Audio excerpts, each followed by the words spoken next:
Maggie Collins stepped off the train boots, hitting frost-hard dirt, and looked straight past the man holding a return ticket toward a single stone chimney standing alone in a field of black ash. She did not gasp. She did not cry. She walked toward the ruin, knelt down, pressed her palm flat against a scorched foundation stone, and said the 4 words that would change everything. This one's still good. If you've ever been told you don't belong somewhere, stay with me till the end and drop the city you're watching from in the comments. I want to see how far this story travels. And if stories like this speak to you, hit subscribe, because there's a lot more where this came from. The wind came down off the Wind River Range like it had a grudge against Coulter's Ford, Wyoming, and October had no intention of being gentle about delivering it. Ethan Walker stood on the train platform with his hat in his hands, not on his head, because a man didn't wear his hat when he was about to tell a woman the truth was going to ruin her. He had ash in his boots. He'd noticed it that morning dressing in the dark and hadn't bothered to shake it out. Seemed fitting somehow. Seemed like the kind of thing a man ought to carry with him when he was about to do what he was fixing to do. The train's whistle cut through the cold, and Ethan's stomach dropped clean through the platform boards. She came down the steps, careful, one gloved hand on the rail, a single traveling case in the other. She was a big woman, broad through the shoulders, and solid on her feet, and she moved like she'd already decided the world wasn't going to knock her over. Not today, not ever. Her coat was a good wool dark green, buttoned to the throat against the cold. Her eyes found him. First found him, and held him before she'd even set both feet on the platform. "Mr. Walker," she said. "Yes, ma'am." He turned the hat over once in his hands. "Miss Collins, I reckon." "Margaret Collins. Maggie, if you please." She set her case down. She did not offer her hand, and he understood why she was taking his measure first, the way a woman does when she's traveled 1,100 miles on the word of a stranger's letter. "You look like a man about to tell me bad news, Mr. Walker." "That obvious. You're holding your hat like it's the only thing keeping your hands from shaking." He almost laughed. Almost. Grief had a way of choking off even the small mercies. "Miss Collins, I wrote you 3 months back. Told you I had 80 acres, a 4-room house, a good well, and I needed a wife who wasn't afraid of work." He looked past her down the road that led out toward his land, and his jaw tightened before the words came. "Week ago Tuesday, a lantern caught in my barn. Fire jumped to the house before I could get the animals out, let alone save a stick of furniture. I've got a chimney standing in a field of ash, and that's the whole of what I can offer you now." The platform seemed to hold its breath. Somewhere behind Maggie, a cluster of townsfolk had gathered near the depot office, 3 women in good bonnets, a man in a banker's coat, all of them pretending not to watch, and none of them succeeding. Ethan knew what they were waiting for. They were waiting for the fat woman from Cincinnati to turn right back around and get on that train, and half of them were waiting to laugh about it over supper. "I've got money enough for your return fare," Ethan said. "I won't hold you to nothing. Man makes a promise, he ought to be able to keep it, and I can't keep mine. Not the way I made it." Maggie looked at him a long moment. Not with pity, he'd braced himself for pity, and this wasn't that. She looked at him the way a woman looks at a fence line she's deciding whether to mend or tear out. "Show me," she said. "Ma'am, the land, Mr. Walker. Show me what's left." "Miss Collins, there's nothing left to see but char in a chimney." "Then it won't take long, will it?" She picked her case back up before he could reach for it, and she started walking toward the wagon, like the matter was already settled. And Ethan Walker stood there a moment, with his hat still in his hands, ash still in his boots, and something he hadn't felt in 8 days. Something that might have been hope, if hope hadn't burned up with everything else.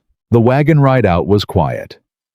Maggie sat straight-backed beside him, hands folded over her case in her lap, watching the road unspool ahead of them. Twice she asked him things: how deep the well ran, whether the barn had been separate from the house, what direction the wind had been blowing the night of the fire, and twice he answered plain, and neither time did she say anything back that told him what she was thinking. "You're not asking what I'm asking you," Ethan finally said. "What's that?" "Whether you're getting back on that train." "I know what I'm not asking, Mr. Walker. Don't need you telling me." When the wagon crested the last rise and the homestead came into view, Ethan felt his chest go tight, the way it had every day since the fire. The chimney stood up out of the black like something that had refused to lie down with the rest. Everything around it was ash and scorched timber and the twisted iron remains of what had been a stove. The barn was nothing but a footprint of char. Even the fence posts nearest the house had burned to stubs. He heard Maggie draw a breath in beside him. Just the one. Then she was climbing down off the wagon before he'd even set the brake, and she was walking into the ruin like she owned it. "Miss Collins, it ain't safe to. I've walked through worse, Mr. Walker." He didn't ask what worse looked like. He followed her instead, boots crunching over blackened ground, watching her stop at the edge of what had been the front room.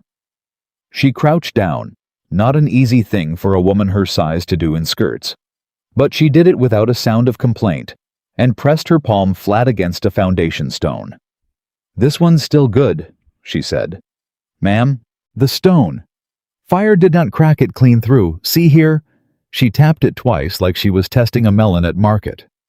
"Fire cracks stone at the surface first. This one's solid past the char. You'd have to break it apart with a sledge to know for certain, but I'd wager most of your foundation stone survived." Ethan crouched down beside her, uncertain, and looked at the stone like he was seeing it for the first time. "You know stone. I know ruin, Mr. Walker. Spent 4 years keeping my father's boarding house standing after a flood took half the ground floor in Cincinnati. Learned what's worth saving and what ain't." She stood brushing ash from her skirts without any particular concern for the stain of it. What survived besides the chimney? The well's untouched. Some of the fence line out past the garden. That's about the whole of it. Footing line. What? Where does your foundation run? Show me the corners. He led her through the black, pointing out cornerstones half buried in ash, and she followed close behind him, asking questions he didn't have easy answers to: how the original house had been framed, whether he'd built it himself or bought it, standing what the ground was like past the north corner, where he'd always meant to add a room and never had. "You're asking like a builder," Ethan said. "I'm asking like a woman who doesn't intend to sleep in a hotel room in town for the rest of her natural life, Mr. Walker." He stopped walking. "You're staying." Maggie turned to face him, and for the first time since she'd stepped off that train, something softened in her expression. Not weakness, nothing close to it, but a kind of plain honesty that hit him harder than any tears would have. "You offered me a return ticket," she said. "You didn't offer me a lie. There's men who would have written me a pretty letter and let me arrive to find out the truth on my own, and let me stand here humiliated in front of the whole town before telling me the roof I was promised burned down around your ears. You told me straight on the platform before I'd even set foot proper on this ground. That's worth something, Mr. Walker. That's worth more than a house. It ain't much of a bargain for you. I didn't come out here for a house." She looked past him out over the black field, and her jaw set in a way that reminded him of stone that hadn't cracked clean through. "I came out here because a man wrote me a letter saying he needed someone who wasn't afraid of work. Well, I am not afraid of work. Mr. Walker and I have never in my life been afraid of a thing just because it was burned down first." Ethan didn't know what to say to that. He'd spent 8 days certain that whoever came off that train would take one look at the ash and get right back on, and he wouldn't have blamed her for it, not for 1 second. He'd have understood. He'd near expected it. "Town's going to talk," he said finally. "They already are. Half of Coulter's Ford was down at that platform to watch you turn tail. Let them talk. Talking never built a wall near as I've seen." They walked the property until the light went long and gold across the black ground, and by the time they climbed back into the wagon, Maggie had a small book out of her case, a plain ledger, its cover worn soft at the corners, and she was writing in it with a stub of pencil. Quick, sure strokes, not looking up, even when the wagon lurched over a rut in the road. "What's that you're keeping?" Ethan asked. "Notes." "Notes on what?" "On what's salvageable, Mr. Walker. On what timber might still be sound if it's not too deep charred. On where the sun sits over that foundation come morning, which matters more than most men think it does when they're building a house their wife has to live in all day." She glanced up at him, and there was something sharp and amused in her eyes, now something that hadn't been there on the platform. "You didn't think I'd have opinions. I didn't think you'd have a ledger. Then you don't know much about women who've had to rebuild something once already." They rode into town as the sky went the color of a bruise healing purple and gold, and Ethan pulled the wagon up outside the boarding house run by a widow named Sarah Danvers, a woman with a sharp tongue and a soft heart, who came out onto her porch with her arms crossed and her eyebrows halfway to her hairline. "Well," Sarah said, looking between the two of them, "I heard you told her about the fire straight off Ethan Walker." "I did. And she's still here." "She is." Sarah looked at Maggie for a long moment, taking her in the ash on her skirts, the ledger still held tight in one hand, the set of her shoulders that hadn't bent 1 inch since the train, and something in the widow's face shifted from suspicion to something more like respect, grudging but real. "You're either the bravest woman I ever met," Sarah said, "or the stupidest. I ain't decided which." "I've been called both," Maggie said, "usually in the same week. I'll take a room if you have one." "I have one." Sarah stepped back to let her up the porch steps, then looked past her at Ethan, and her voice dropped low enough that Maggie already through the door wouldn't have caught it. "You be careful with that woman, Ethan. She's got the look of someone who doesn't quit once she's started. Man like you still grieving what you lost. You go breaking a woman like that. This town won't forgive you for it." "I ain't planning on breaking anything, Sarah. Man's already broken enough for one lifetime." That night, in the small room Sarah gave her at the top of the stairs, Maggie sat by the window with a single candle burning low, her ledger open on her lap. And she wrote by that thin light, long past when a sensible woman would have gone to sleep. She sketched what she remembered of the foundation lines. She noted the position of the chimney, the depth of the well, the slope of the land toward the creek that ran along the eastern edge of the property. She wrote numbers in the margins, rough guesses at board feet, at stone, at labor, and beneath all of it, in a hand that pressed harder into the paper than the rest, she wrote a single line and underlined it twice. Not a repair. Bigger. Down in the boarding house parlor, past the hour when decent folks were abed, Ethan Walker sat with a cup of coffee gone cold in his hands and thought about the woman upstairs with her ledger and her ash-stained skirts, and her 4 words that had cracked something open in his chest that he'd thought was sealed shut for good. This one's still good. He didn't know if she meant the stone. He wasn't entirely certain, sitting there in the dark, that she'd meant only the stone. The next morning came in clear and cold frost, silvering the boardwalks of Coulter's Ford, and Maggie Collins came down to breakfast dressed plain and ready, her ledger tucked under one arm, like a Bible, and she looked at Ethan across the table with the calm, unbothered certainty of a woman who had already decided the shape of the next several months of her life. "Mr. Walker," she said, "I'll need to speak with your lumber mill, your quarry, if there's one nearby, and whoever in this town knows how to read a level. And I'll need you to stop looking at me like you're waiting for me to change my mind." "Sorry, ma'am. Habit. Break it. We've got a house to build." Outside the boarding house window, 3 women in good bonnets had stopped on the boardwalk to watch through the glass, whispering behind gloved hands, and Maggie caught their eyes without flinching, without dropping her gaze, without giving them 1 single inch of the shame they'd come looking to witness. She had come to Coulter's Ford, expecting a home. She had found ashes instead. And ashes. Maggie Collins had learned a long time ago, in a flooded boarding house in Cincinnati, in a life spent being underestimated by people who mistook her size for softness.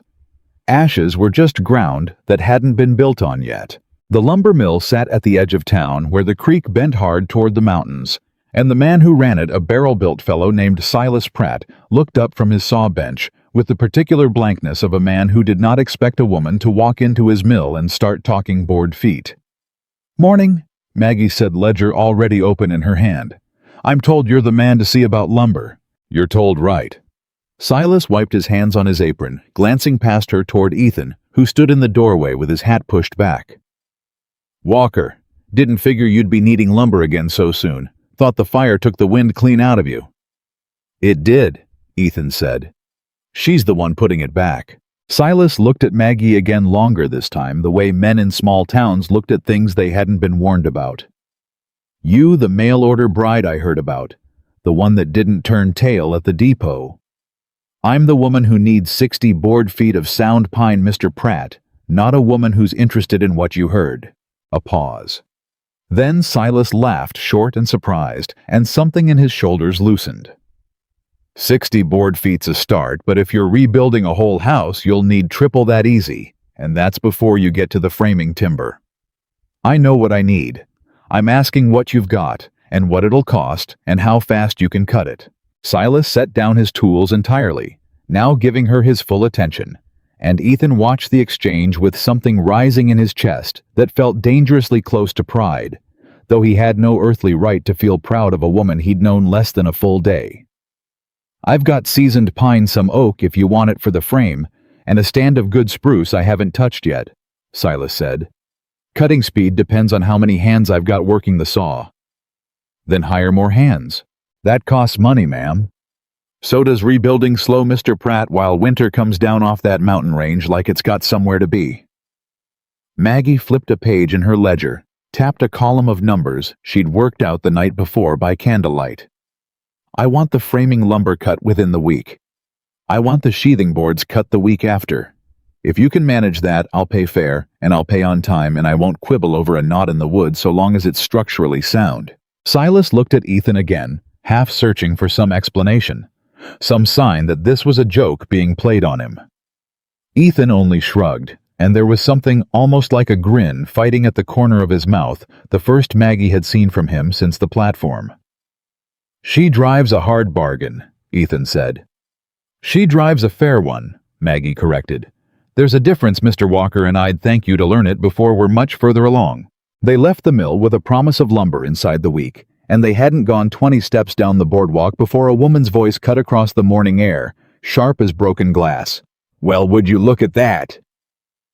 Maggie didn't need to turn to know who it was. She'd seen the 3 bonneted women outside the boarding house window that morning, and she recognized the particular cruelty in a voice that had practiced its cruelty in front of a mirror. Miss Collins, is it? The woman stepped into their path, flanked by 2 others. All 3 of them, dressed finer than the dust of Coulter's Ford, had any right to see on a Tuesday morning. I'm Louisa Grant. My husband owns the bank here. I do hope you're settling in, though. I imagine it must be quite a shock coming all this way for a house and finding a pile of ash instead. It was a shock, Maggie said evenly. I got over it by Tuesday afternoon. Louisa's smile thinned. How resourceful. Though I confess I'd have thought a woman in your circumstances might have simply gone home. There's no shame in it, dear. Some matches simply aren't meant to be. Ethan's jaw tightened, and he opened his mouth, but Maggie touched his arm, light, brief, a silent request, and stepped forward herself. Mrs. Grant, was it? I appreciate the concern, truly I do. But I've never once in my life gone home simply because a thing was difficult. If I had, I'd never have learned to read a foundation line or mix mortar or hold a level steady in a wind that wanted to knock me down. Difficult and impossible aren't the same word, whatever they might sound like to folks who've never tried either. The 2 women flanking Louisa exchanged a glance, something uncertain passing between them, but Louisa's smile only sharpened. How very determined of you. I do wonder, though, what a woman your size intends to do with a hammer and a level. Building a house is heavy work, Miss Collins. Perhaps best left to the men. The street seemed to hold its breath. Ethan's hand curled at his side, and Maggie felt the heat rise in her own chest, quick and sharp. But she let it pass through her, the way she'd learned to let 100 comments just like it pass through her over the years, through and out and gone, leaving nothing behind but resolve. Mrs. Grant, Maggie said, I've carried sacks of flour heavier than most men in this town could lift up 3 flights of stairs during a flood, while my father lay sick in bed and couldn't do it himself. I expect I'll manage a hammer just fine, but I do thank you for your concern. It's touching truly how much interest you're taking in a house that isn't yours. She stepped past the women without waiting for a response, and Ethan fell in beside her, and it was a full block before either of them spoke. You didn't have to let that go, Ethan said quietly. I didn't let it go, Mr. Walker. I set it down where it belongs, behind me. There's a difference. Woman spends her whole life responding to every unkind word, She never gets a single house built. She glanced sideways at him. You looked about ready to say something you'd regret. Might have been worth regretting. Might have been, but we've got a mill to secure lumber from and a quarry to visit after that, and I'd rather spend my breath on stone than on Louisa Grant. She paused at the corner consulting her ledger again. Quarry's west of town, if I recall the map at the boarding house right. You looked at a map. I look at everything, Mr. Walker. It's how I keep from getting surprised. The quarry sat in a shallow cut of rock half a mile west, run by a man named Dutch Hollis, who had exactly one working eye and exactly zero patience for small talk. He listened to Maggie's requirements. Foundation stone, chimney stone, enough for a structure larger than what had stood before, and he squinted at her with his one good eye for a long moment before he spoke. You're aiming to build bigger than what burned. I am. Most folks, they lose a house, they build it back the same. Safer that way, less to explain. I'm not most folks, Mr. Hollis, and I've got no interest in explaining myself to anyone who isn't paying for the stone. Dutch's mouth twitched something that might have been the start of a smile on a face that didn't get much practice at it. I like her, he said to Ethan as though Maggie weren't standing right there. She's got sand. She's got a ledger and a plan, Ethan said. I'm still working out if that's the same thing as sand. It is, Maggie said, when the plan doesn't leave room for failure. They struck a bargain with Dutch stone delivered within 2 weeks, paid in installments. Maggie negotiated down to terms that made Ethan's eyebrows climb, and by the time they walked back toward town, the sun had crested high overhead, and Maggie's stomach was reminding her none too gently that she hadn't eaten since dawn. There's a diner, Ethan offered. Mrs. Coyle runs it. Good stew if you don't mind eating in front of half the town. I've eaten in front of worse than half a town, Mr. Walker. Lead on.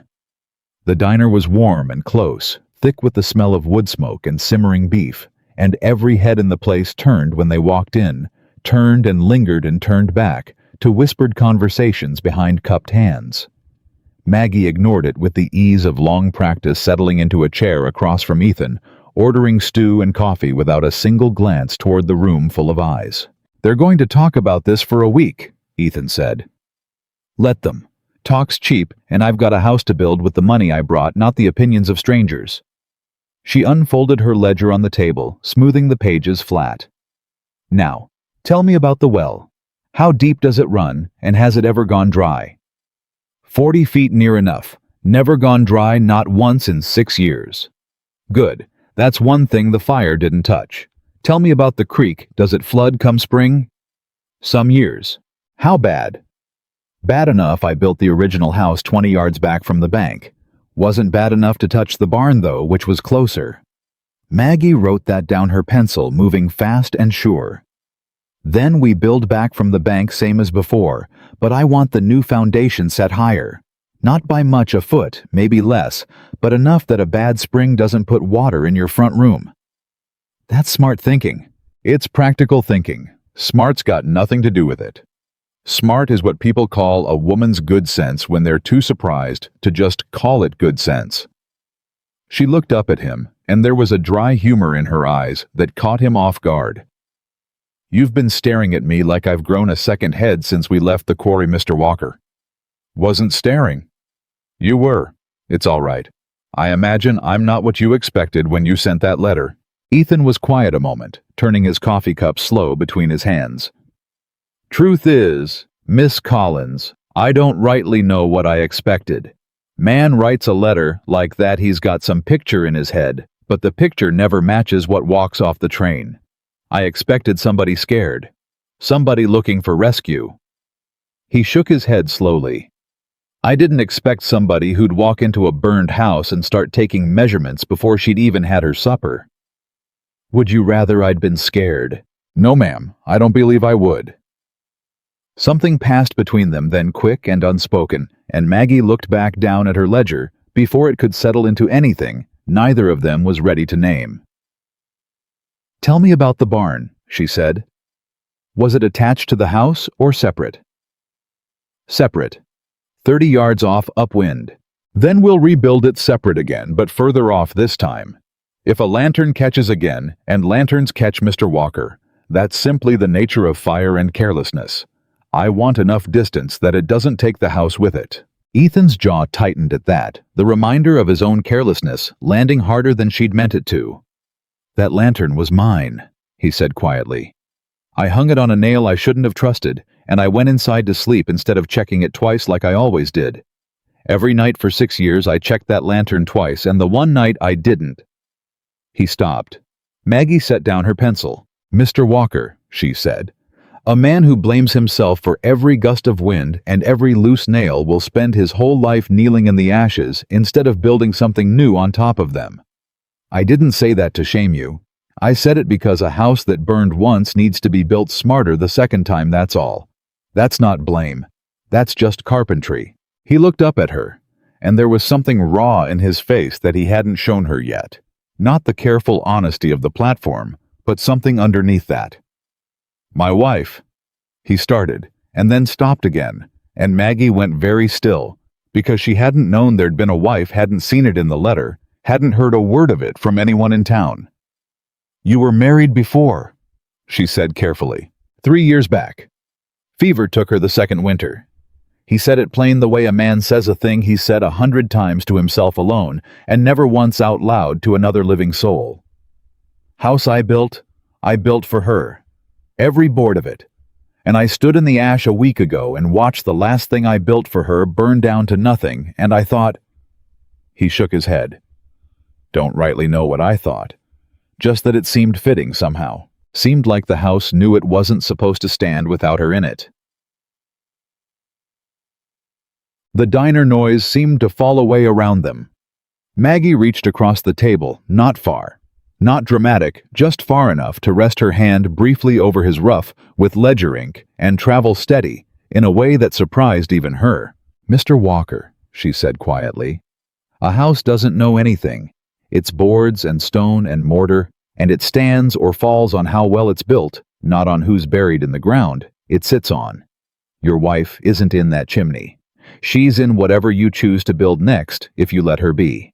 That's the only way the dead stay with us, not haunting what's broken, but living on in what gets built after." Ethan didn't say anything for a long moment. When he finally looked up, his eyes were wet, though he blinked it back fast the way a man does when he's spent years teaching himself not to. "That's a fine thing to say to a stranger," he said, voice rough. "I'm not much of a stranger anymore, Mr. Walker. Not after a morning spent arguing lumber prices and quarry stone with you." She withdrew her hand, picked her pencil back up businesslike again, though something in the air between them had shifted, softened, settled into something neither of them could name yet. "Now eat your stew before it goes cold. We've got a hardware order to place before sundown, and I intend to see the foundation stones marked out before dark." They finished the meal in a quiet that wasn't uncomfortable, and when they stepped back out onto the boardwalk, the whispers followed them again, but Maggie walked through them like weather present felt, and utterly without power to change her course. The hardware store belonged to a wiry old man named Jasper Combs, who sold them nails and hinges and 2 panes of glass at a price Maggie negotiated down twice before she was satisfied, and by the time they climbed back into the wagon and rode out toward the homestead, the afternoon light had gone long and amber across the fields. "I want to walk the foundation again before dark," Maggie said. "Mark the corners properly this time with stakes, not guesswork." "You've got stakes. I bought them at the hardware store, Mr. Walker, along with the nails. You were standing right beside me." "Must have missed it." "You were busy scowling at Jasper Combs for overcharging on the hinges." "He was overcharging." "He was, and I got the price down, and you can stop scowling about it now." There was a lightness in her voice that hadn't been there that morning. Something easing between them mile by mile, and Ethan found himself glancing at her more than he meant to, taking in the set of her jaw, the quick certainty of her hands, as she flipped through her ledger, even on the jolting wagon seat. They reached the homestead as the sun dropped low and orange behind the western ridge, and Maggie was down off the wagon before Ethan had even set the brake ledger tucked under one arm, a fistful of wooden stakes in the other hand. "Corner 1, she said, walking to the northeast edge of the old foundation. "This is where your original house started, yes. Near enough. Then we extended here." She paced off 6 long strides to the east for the new dimensions. That gives us the extra room you'll want for storage, maybe a proper pantry instead of that lean-to you had before. How do you know I had a lean-to? Because every homestead built in a hurry has a lean-to instead of a pantry. Mr. Walker and I intend for this house to be built right instead of fast. She drove the first stake into the ground with 3 sharp strikes of a small hammer she'd apparently also purchased at Jasper Combs's store without Ethan noticing. Corner 2. She paced off the dimensions with the confidence of a woman who had done this before, or at least studied it enough times on paper to trust her own instincts. And Ethan followed behind her driving stakes where she pointed, watching the shape of a house begin to emerge from the black ground, in nothing more than string and wood and the sheer force of her will. "It's bigger," he said when the 4th corner was marked, and the string ran taut between all 4 stakes, outlining a footprint clearly larger than the ash-scarred rectangle of the old house. "Miss Collins, this is near twice what stood here before." "It is." "That's a lot of lumber, a lot of stone, a lot of money if I'm being honest, and I don't rightly know that I've—" "You've got the land," Maggie said. "You've got the labor once we hire on a few hands. And I've got savings I brought from Cincinnati that I intend to put toward this house because I'm not building myself a lean-to sleep in for the next 20 years, Mr. Walker. If I'm staying, and I am staying, I'm staying in something built to last." Ethan stood very still, looking at her across the string-marked outline of a house that didn't exist yet. A house bigger and better than anything that had burned, and something in his chest cracked open in a way that had nothing to do with grief. "You'd spend your own money," he said slowly, "on a house that isn't yours." "It's not mine, Mr. Walker. Not if I'm going to live in it." She met his eyes across the darkening field, steady, unflinching.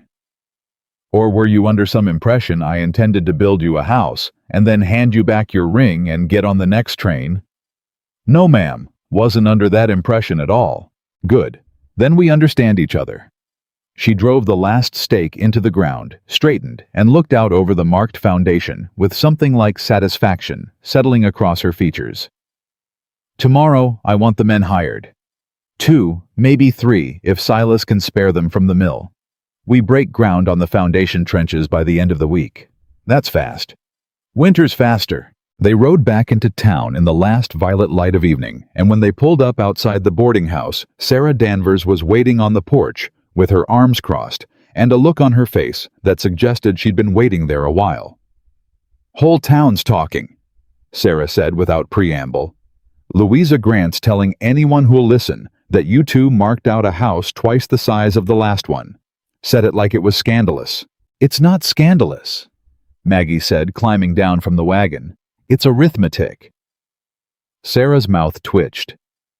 "That's about what I told her. Come on in, both of you.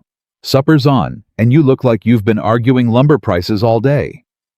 "We have," Ethan said. "Good. Man needs a woman who'll argue him down on lumber prices. Keeps him honest." Sarah held the door, and as Maggie passed through, the widow caught her arm gentle just for a moment. "You did good today, Maggie Collins. Whole town watched you walk into that quarry and that mill like you owned the place, and not one of them can say a word about it because you did the work. That's rare. Hold on to it. I intend to Mrs. Danvers."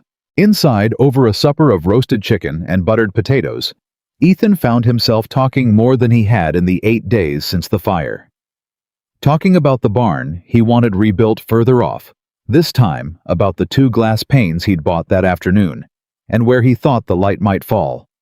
Best come morning. About 100 small things that had nothing to do with grief and everything to do with a future he was only now beginning to let himself imagine. "You've got opinions on window placement," Maggie observed, amused. "Every man's got opinions on something, Miss Collins. Mine happen to be about morning light. Mine happen to be about foundation depth. I suppose between the 2 of us, we'll build something sensible." "I suppose we will." It was late when Maggie climbed the stairs to her room ledger, tucked under her arm, the day's work settling into her bones with the particular ache of honest labor. She sat by the window as she had the night before, candle burning low, and she wrote by its light foundation dimensions, lumber quantities, a rough sketch of where the 2 glass windows might sit to catch the morning sun. She was halfway through a column of figures when a soft knock came at her door. "Miss Collins," Sarah's voice low. "You've got a visitor downstairs. Says it's urgent."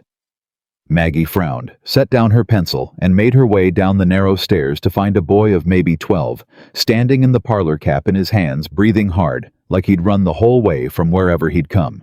"Ma'am," the boy said, "Mr. Pratt sent me. Said to tell you—" He paused, catching his breath. "Said to tell you there's trouble at the mill. Somebody's been in his lumber stores tonight. Cut half the boards he'd already set aside for you. Said it looks deliberate." The parlor went very quiet. "Deliberate," Maggie repeated. "Yes, ma'am. Said you'd want to know before morning." Maggie stood very still for a moment, the weight of the news settling over her like a held breath, and when she spoke again, her voice had gone flat and cold, in a way Ethan coming down the stairs behind her, drawn by the commotion, had not yet heard from her. "Tell Mr. Pratt," she said, "that I'll be there at first light, and tell him to leave everything exactly as he found it. I want to see it myself before anyone touches a single board." The boy nodded and ran off into the dark, and Ethan came to stand beside her, his own face gone hard. "Somebody's trying to stop this," he said. "Somebody's trying to slow it down, Mr. Walker. There's a difference." Maggie's jaw was set, her eyes fixed on the dark window, and whatever lay beyond it, the mill, the ruined lumber, the shape of an enemy she hadn't yet named. And whoever they are, they've just made a mistake. What mistake is that?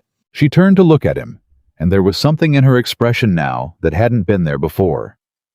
Not fear, not even anger exactly, but a kind of cold, focused resolve that Ethan would come to know very well in the weeks ahead. "They've shown me they're scared," Maggie said.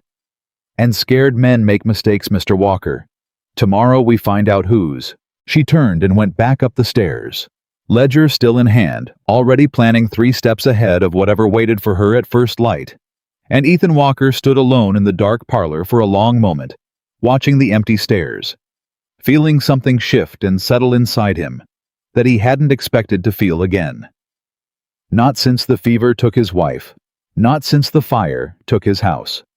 It felt unmistakably like the beginning of trusting someone again. Morning came in gray and cold frost thick on the boardwalks, and Maggie was dressed and downstairs before the sun had properly cleared the ridge. She ate standing-up coffee, scalding her tongue ledger, already tucked under her arm, and Ethan found her waiting by the wagon before he'd even finished pulling on his coat. "You didn't sleep," he said. "I slept enough." She climbed up onto the wagon seat without waiting for his hand. "Drive, Mr. Walker. I want to see that lumber before Silas has a chance to clean anything up." The mill, when they reached it, was already ringed by a small knot of curious onlookers, drawn by whatever version of the story had traveled fastest through town overnight. Silas Pratt stood near the ruined stack of lumber arms, crossed his face dark with anger. "Cut clean through," he said, as Maggie approached and knelt beside the stack. "Not chopped rough like vandals. Cut clean with a good saw by somebody who knew what they were doing." Maggie ran her hand along one of the ruined boards, examining the cut with the same careful attention she'd given the foundation stone 2 days before. "This wasn't done by a stranger," she said slowly. "This was done by somebody who knew exactly which stack was mine."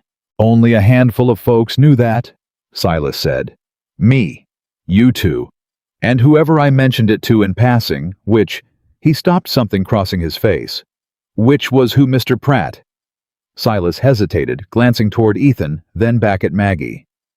"Louisa Grant's husband came by the mill yesterday afternoon, asked after the order. I didn't think nothing of it, man's the banker, half the town's business runs through him one way or another." Maggie stood slowly brushing sawdust from her skirts, and her eyes went distant and calculating in a way that made Ethan's stomach tighten. "The banker," she said quietly. "Now why would a banker take any interest in whether a homestead gets rebuilt or not?" Nobody answered because nobody yet knew. But the question hung in the cold morning air, like smoke that hadn't finished clearing, and somewhere behind it, unseen and unnamed, the true shape of the trouble ahead had only just begun to take form. Silas Pratt was already moving toward his tally book, flipping pages with quick, agitated fingers. "I keep a record of every man who steps foot in this mill and what he asks after," he said. Grant asked after your order specific, wanted to know the delivery date, wanted to know if you'd paid in full or in installments. And you told him. I didn't think there was harm in it, ma'am. Man's a banker. Bankers ask after money the way preachers ask after sin. It's just their nature. Maggie's eyes stayed fixed on the ruined boards, her mind working through the pieces, the way she'd once worked through a flooded ledger back in Cincinnati, looking for the one number that didn't add up. Mr. Pratt, how much lumber is ruined? Near a third of what you ordered. Can you cut more by week's end? I can try, but if somebody's willing to sabotage the first batch, what's to stop them cutting into the second? Nothing, Maggie said. Which is why we're not going to give them the chance. She turned to Ethan, and there was a hard clarity in her face now, the softness of the night before, folded away behind something sharper. Mr. Walker, I want a man posted here at night, paid if he needs paying. I want eyes on this mill until every board we need is cut and delivered. I can do that. Good. And I want to know why a banker who's never so much as tipped his hat to you in 6 years suddenly cares about the timeline of your rebuild. The crowd of onlookers had grown thicker at the edge of the mill yard, drawn by the particular gravity of trouble. And among them, Ethan spotted a face he recognized. Tom Hicks, a rancher who ran cattle on the land, bordering his own a decent man, who'd helped him bury fence posts more than once. Tom? Ethan called. You hear anything last night? Anybody moving through here after dark? Tom shifted his weight uncomfortable and glanced toward the crowd before answering low. Might have seen a lantern out this way around midnight. Didn't think much of it. Figured it was Silas checking his stock. Whose lantern? Tom hesitated again longer this time, and Maggie stepped forward before Ethan could press further. Mr. Hicks, she said, I understand you don't want trouble with a banker in a town this size. I understand that better than you might think. But somebody cut through good lumber last night to slow down a house that hasn't hurt a single soul in Coulter's Ford. And if you know something, I'd rather you tell it to me quiet here than have it come out later, in a way that makes you look like you were part of covering it up. It was the right thing to say, pitched exactly right. Not a threat, not quite a plea, but something that landed square between the two and left Tom Hicks nowhere comfortable to stand. He looked down at his boots, then back up, voice dropping lower still. Wasn't Grant himself I saw, was his hired man, fella named Purdy. Works odd jobs for the bank when Grant's got something he don't want his own hands on. Tom's jaw tightened. I ain't saying Grant sent him. I'm saying I saw Purdy's lantern out this way and that's all I know, and I'd thank you kindly not to repeat where you heard it. You have my word, Maggie said. Tom nodded once, tipped his hat, and melted back into the crowd before anyone else could press him further, and Maggie turned back to Ethan with the name settling between them like a lit fuse. Purdy, she said. You know him? Everybody knows him. Man does whatever Grant tells him to and asks no questions doing it. Ethan's hands had curled into fists at his sides, and Maggie recognized the look on his face now, not the quiet grief of the platform, but something harder, something closer to the surface than she'd yet seen from him. I could go have a word with him. You could, Maggie agreed, and you'd end up in the town jail for assault, and Grant would use it to paint you as a violent man who can't be trusted with a homestead, let alone a wife. That's exactly what he wants, Mr. Walker. Don't hand it to him. Then what do you propose? I propose we find out why a banker cares this much about a burned-down homestead in the first place. Men like Grant don't waste effort on things that don't touch their money somehow. There's a reason underneath this, and I intend to find it before we lay one more stone. They rode back toward the homestead in a silence thick with unspoken calculation, and it wasn't until the wagon crested the last rise and the marked-out foundation came into view, stakes and string outlining a house that didn't exist yet, but very much intended to, that Maggie spoke again. Your land, she said. How much of it is deeded clear? No liens, no debts against it. Ethan frowned, pulling the wagon to a stop. Deeded clear far as I know. Bought it outright 6 years back with money I'd saved working cattle drives before that. Why? Because I want to see the deed with my own eyes tonight, Mr. Walker. Every word of it. That evening by lamplight in the boarding house parlor, Ethan spread the deed across the table, and Maggie bent over it with the same focused intensity she'd given the foundation stones, reading every line twice, tracing the boundary descriptions with one finger. "Here," she said suddenly, tapping a clause near the bottom. "This section. What's this?" Ethan leaned in. "Water rights. Standard clause: whoever owns the land along this stretch of creek has rights to draw from it. Standard how?" "I don't rightly know, ma'am. Lawyer in town drew it up when I bought the land. Never had cause to look twice at it." Maggie's finger traced the clause again, slower this time, and something in her expression sharpened into focus. "Mr. Walker, this clause says water rights are tied to continuous residential use of the property. If the land goes unoccupied for a period exceeding," she squinted at the small print, "90 days, the water rights revert to whoever holds the adjoining claim." Ethan sat back hard in his chair. "The fire was 8 days ago, and if you hadn't found a bride willing to stay," Maggie said quietly, "if you'd taken that return ticket back to Cincinnati, yourself defeated, given up on rebuilding before winter set in, how long would it have taken you to come back?" "A season longer." "Longer like as not. Wouldn't have had the heart for it, not right off. Long enough to cross 90 days unoccupied." Maggie sat back, and the pieces clicked into place with an audible certainty that made her stomach turn cold. Mr. Walker, who owns the adjoining claim, the land along this same stretch of creek. Ethan's face had gone pale in the lamplight. "Grant," he said. "Bought it 2 years back. Been trying to buy me out ever since, offered twice, and I turned him down twice on account of I didn't want to sell land I'd built a home on." The parlor went very still. "There it is," Maggie said softly.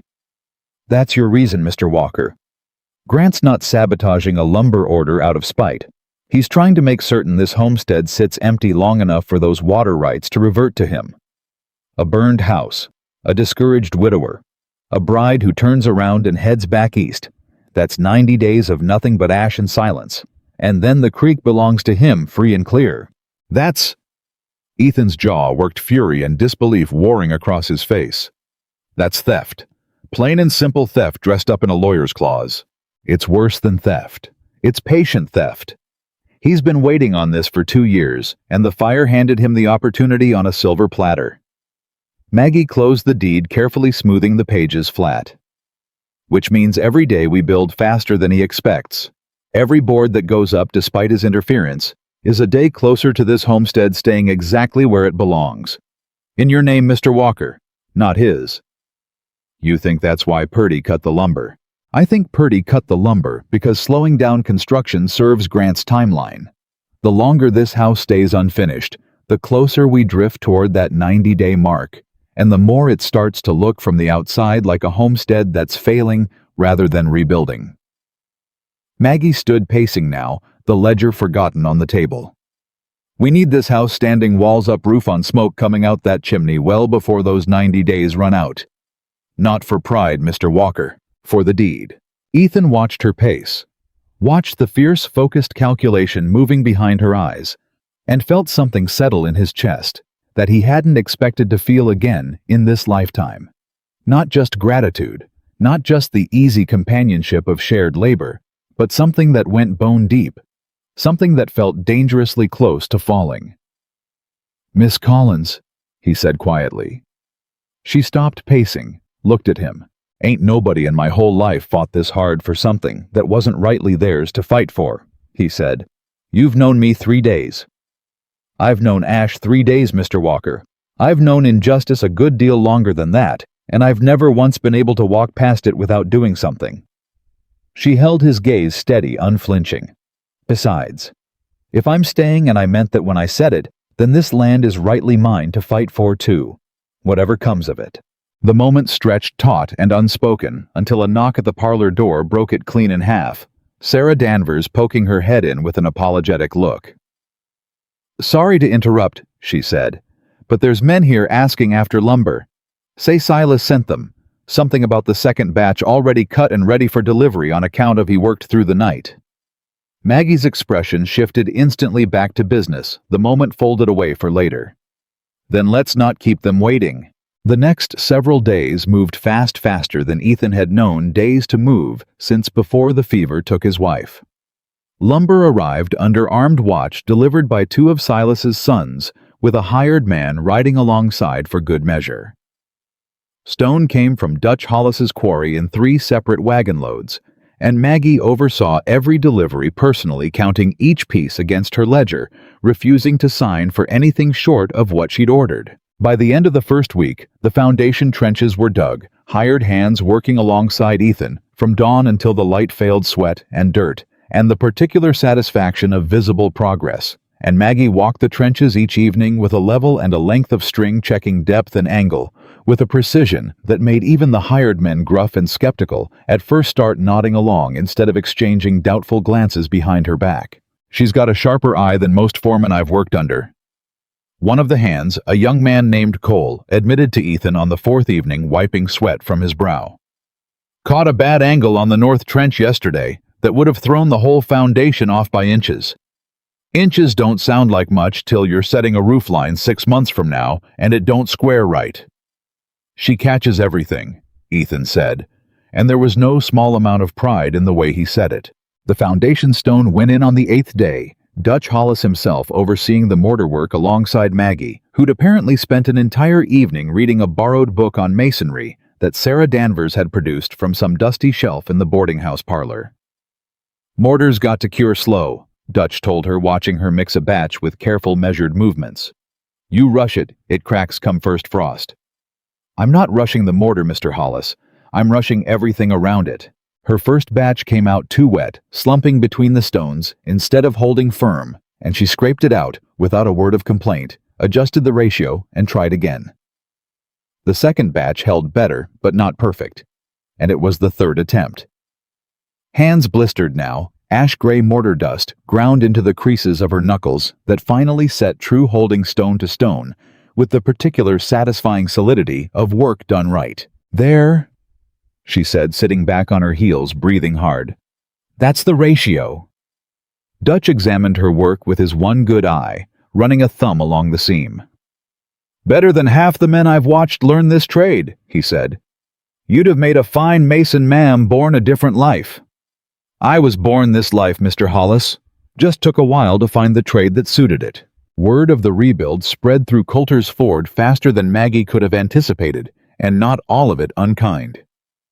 A woman named Ruth Beecher, who ran the town's small dry goods store, began setting aside extra nails and hardware without being asked, refusing payment twice before Maggie insisted.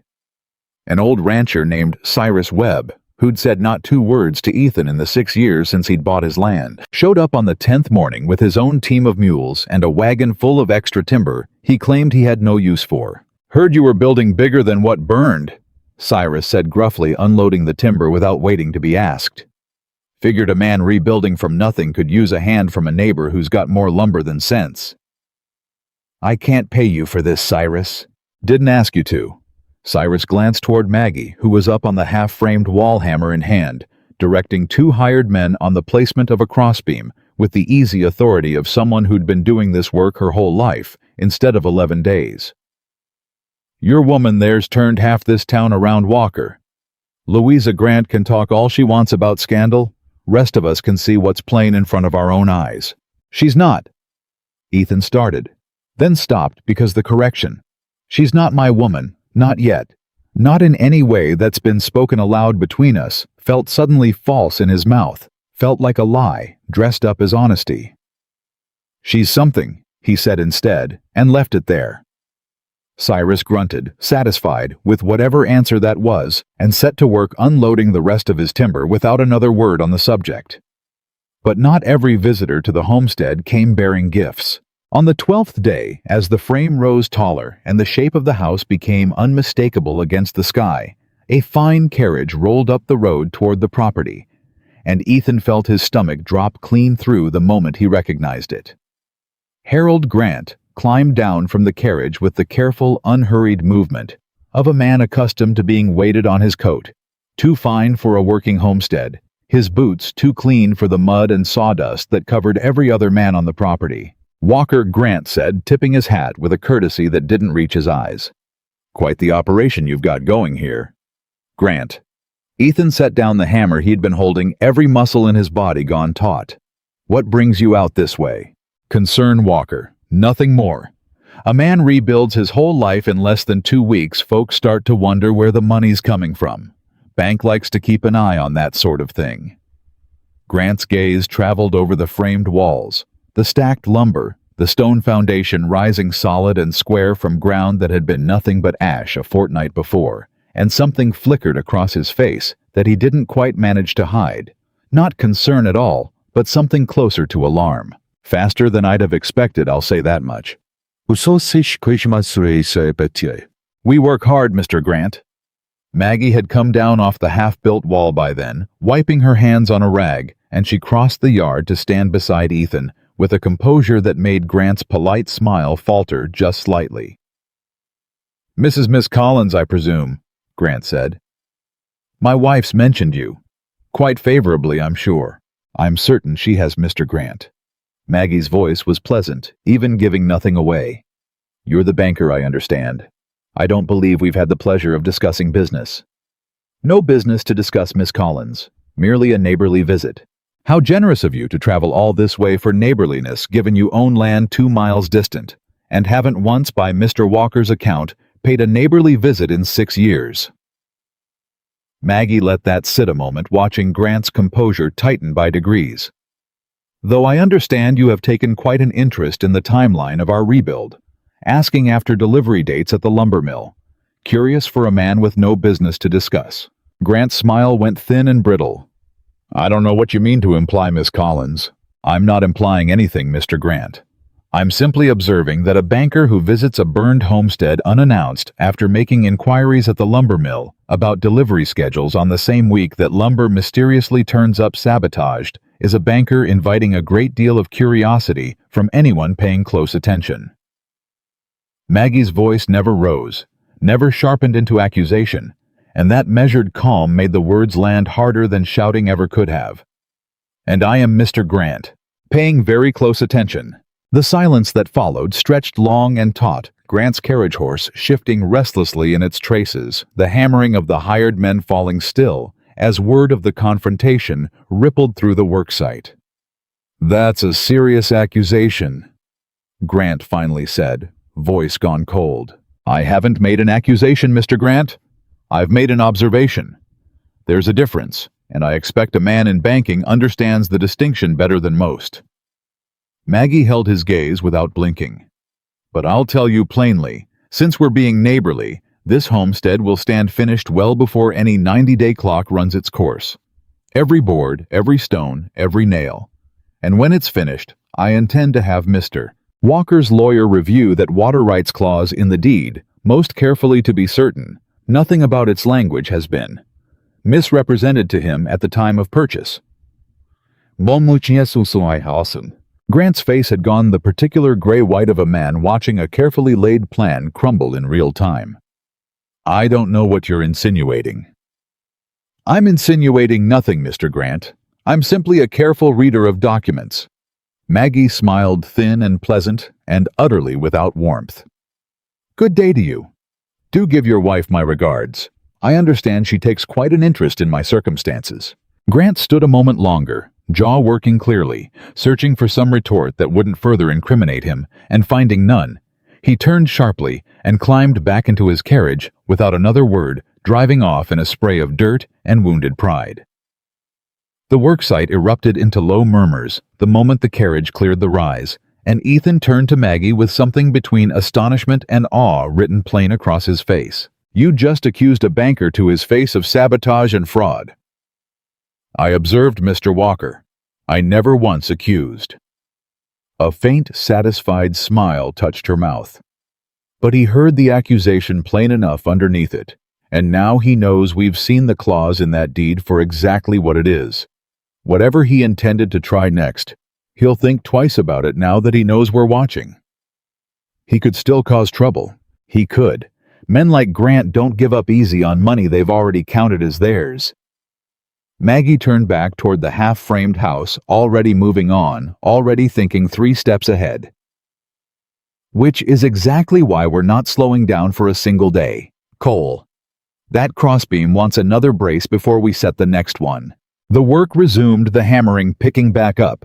And if anyone in Coulter's Ford had doubted before that the plus-size bride from Cincinnati was building something more than a house, that doubt had thoroughly dissolved by the time the sun set that evening, replaced by something that looked to those willing to see it very much like respect. The storm came on the 16th day, rolling down off the mountains without warning.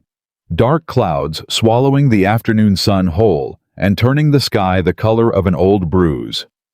Ethan felt the wind shift first, a sudden biting change that raised the hair on the back of his neck, and he was shouting for the hired men to secure the loose lumber before the first fat drops of rain even hit the ground. "Storm's coming in fast," he called to Maggie, who was up on the partially framed second wall, driving nails with quick, sure strikes. "You need to get down from there. I'm nearly finished with this brace." Maggie. It was the first time he'd used her given name without the formal address, and it stopped her mid-swing hammer-poised eyes finding his across the darkening yard. "Get down, now!" She climbed down just as the sky opened up in earnest rain coming sideways on a wind that howled through the half-built frame like something alive and furious. And within minutes, the worksite had descended into chaos. Hired men scrambling to lash down loose lumber. Canvas tarps snapping and tearing at their ropes. The newly mixed mortar at risk of washing clean away before it had a chance to cure. "The mortar!" Maggie shouted over the wind, already moving toward the foundation, where the morning's fresh work sat exposed and vulnerable. "If that washes out before it sets, we lose 2 days minimum. Leave it. It's just mortar. We can mix more." "We can't afford 2 days, Ethan. You know that better than anyone." She was already dragging a canvas tarp toward the exposed foundation seam, fighting the wind for control of it, and Ethan swore under his breath and went to help her, the two of them wrestling the heavy sodden canvas into place, while rain lashed down around them, and thunder cracked close enough to rattle the half-set windows. They got the tarp secured just as the storm reached its full fury, and with nowhere else dry enough to shelter, they ducked beneath the portion of framed wall that already had a partial roof section nailed into place. Not much protection, but enough to keep the worst of the driving rain off them. Huddled close in the narrow space with the storm raging just beyond the exposed studs. "That was reckless," Ethan said, breathing hard, rain dripping from his hat brim. "That was necessary." Maggie wiped water from her face, her hair coming loose from its pins, plastered dark against her forehead. 2 days lost to bad mortar is 2 days closer to Grant's 90-day clock. I wasn't about to hand him that. "You could have been hurt. That wind nearly took the tarp clean out of your hands." "It didn't." "Maggie." "I'm fine, Ethan." She said it firm, final, but something in her voice cracked just slightly at the edges. The adrenaline of the moment finally catching up with her, now that the immediate danger had passed. "I'm fine," she said again, quieter this time, and Ethan realized with a start that her hands were shaking. Not from cold, or not only from cold, but from the same fear he'd been fighting himself watching her fight that canvas against a wind strong enough to take a grown man off his feet. "You scared me," he admitted low, the words coming out rougher than he intended. "Watching you out there scared me near as bad as the fire did."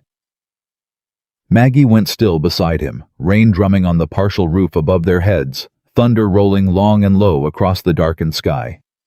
"I didn't think anything scared you anymore," she said quietly. "Man who lost everything once already. Figured you'd gone past being scared of losing things." "I thought so too." He looked at her close in the cramped shelter, rain-soaked and disheveled and utterly unbothered by either fact, and something in his chest ached with a fierce, unfamiliar tenderness. "Turns out I was wrong." The silence between them stretched, filled only by the storm and the ragged edges of their own breathing, and for a long moment neither of them moved, caught in something neither had given themselves permission yet to name. "Ethan," Maggie said softly. "Yeah, I need you to know something." She turned to face him fully in the narrow space, rain-dark hair framing a face lit only by the gray stormlight filtering through the gaps in the framing. "I didn't come out here for a house. I told you that the first day, and I meant it then, but I don't think I understood how much I meant it until just now, watching that wind nearly take you off your feet trying to help me save 2 days' worth of mortar." "What are you saying?" "I'm saying I came here for a marriage of convenience, and somewhere in the last 16 days, it stopped feeling convenient and started feeling like something I actually wanted." Her voice was steady despite the storm, despite the vulnerability plain in every word. "I don't rightly know what to do with that, given we've known each other barely 2 weeks and half of it's been spent arguing with bankers and mixing mortar. But I didn't want to keep it to myself any longer." Ethan stared at her, rain still dripping steady from his hat, and something long frozen in his chest finally fully thawed. "I buried my first wife 3 years back," he said slowly, "and I promised myself I wouldn't ever let myself feel this again. Told myself it wasn't fair to whoever came next, building a life in somebody else's shadow." He shook his head. "But you didn't come here to live in her shadow, Maggie. You came here and you built something new right on top of the ash, and I don't think there's room left in that house for anybody's ghost but the two of us." The storm raged on around them, but neither of them moved to escape. It caught instead in the narrow shelter of a house, still only half built, framed by exposed timber and driving rain. And when Ethan finally reached for her hand, rough and calloused and still trembling faintly from the fight against the wind, Maggie let him take it without hesitation. "This isn't how I pictured this happening," she said, a small surprised laugh breaking through the tension. "Soaked through hiding under an unfinished roof mortar still drying under a tarp we might have lost anyway. Didn't picture much of anything happening, if I'm honest. Figured I'd send you back on that first train and spend the rest of my life alone in whatever shack I managed to rebuild."